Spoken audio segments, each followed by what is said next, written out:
11 апрелде айылдык кеңешке шайлоо. Шайлоочулардын тизмесинен өзүбүздү текшерип коюшубуз керек эле. Бизден шайлоо участкага барып, тизмеден өзүбүздүн бар жок экенибизди тактап коюшубуз керек. А мен болсо 119 же 1255 байланыш номерлерине чалам.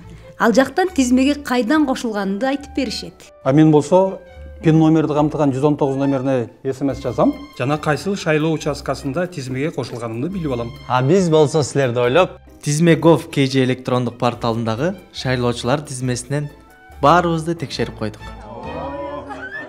Өзүңүздү шайлоочулардын тизмесинен текшерүүнү унутпаңыз. Шайлоо участкасына өзүңүз барып, 119 же 1255 номерларына чалып, 119 номеруна идентификациялык жеке номериңизди жөнөтүп, же Tizme.gov.kg порталынан текшериңиз. Көңүл буруңуздар. Жергиликтүү кеңештердин депутаттарын шайлоодо жергиликтүү жамааттын мүчөлөрү гана добуш бере алат. Жергиликтүү жамааттын мүчөлүгү туруктуу жашаган жерин каттоо жөнүндө паспорттагы белги менен аныкталат. Эгер сиздин паспортуңуздагы белги сиздин азыркы туруктуу жашаган жериңиз боюнча катталган дареке дал келбесе, анда жакынкы калкты тейлөө борборунан паспорттук маалыматтарыңызды жаңырта аласыз. Эгерде сиздин паспортуңуз 2004 жылдын үлгүсүндө болсо, аны алмаштырып, ал эми 2017 жылдын үлгүсүндөгү паспорттун чиптеги маалыматын өзгөртө аласыз. 2021 жылдын 27 мартына чейин өзүңдү шайлоочулардын тизмесинен такта.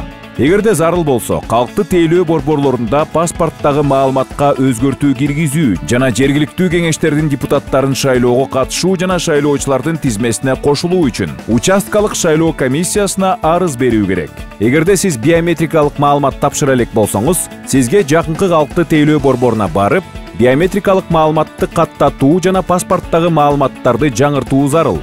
Жергиликтүү кеңештердин депутаттарын тандоо менен сиз жакынкы 4 жылда шаарыңыздагы жана айылыңыздагы жашооңуз кандай уюштурула тургандыгын тандайсыз. Сиздин тандооңуз жалпы келечегибиз.